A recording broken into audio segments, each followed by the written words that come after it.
વાંકાનેર શહેર ખાતે પરસોત્તમભાઈ રૂપાલાના કાર્યાલયના ઉદ્ઘાટન તથા સભા પૂર્વે ક્ષત્રિય સમાજ દ્વારા વિરોધ પ્રદર્શન કરાયું.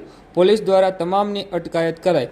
બાબતે પ્રાપ્ત માહિતી મુજબ વાંકાનેર શહેર ખાતે રવિવારે સાંજે રાજકોટ લોકસભા બેઠક પરથી ભાજપના ઉમેદવાર પરસોત્તમભાઈ રૂપાલાના મધ્યસ્થ કાર્યાલયનું ઉદ્ઘાટન તથા સભાનું આયોજન કરવામાં આવ્યું હોય, જે પૂર્વે જ વાંકાનેર વિસ્તારના ક્ષત્રિય સમાજના આગેવાનો દ્વારા પરસોત્તમભાઈ રૂપાલા વિરુદ્ધ વિરોધ પ્રદર્શનનું આયોજન કરવામાં આવ્યું હતું, જેમાં શહેરના કુંભારપરા ચોક ખાતેથી પરસોત્તમ રૂપાલા હાય હાયના નારા સાથે ક્ષત્રિય આગેવાનો દ્વારા રેલી કાઢી માર્કેટ ચોક ખાતે પહોંચવાના હોય, પરંતુ તે પૂર્વે જ પોલીસ દ્વારા તમામ ક્ષત્રિય સમાજના આગેવાનોનું સભા સ્થળ પર પહોંચે તે પહેલાં જ રસ્તામાં અટકાયત કરી તમામ આગેવાનોને પોલીસ દ્વારા નજરકેદ કરવા સાથે જ સભા સ્થળેથી દૂર લઈ જવામાં આવ્યા હતા.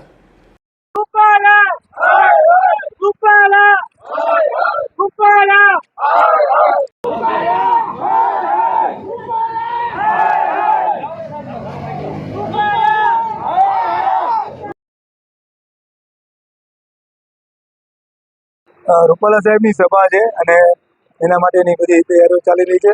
એમાં સભામાં ભાગ લેવાવાળા બધા આવી રહ્યા છે અને હાલ અત્યારે એક રાજપૂત સમાજનું સંગઠન છે, એના થોડા માણસો છે, એ લોકો અહીંયા રસ્તો રોકવા અને ત્યાં રૂપાલા સાહેબની સભામાં વિક્ષેપ પાડવા માટે આવ્યા હતા.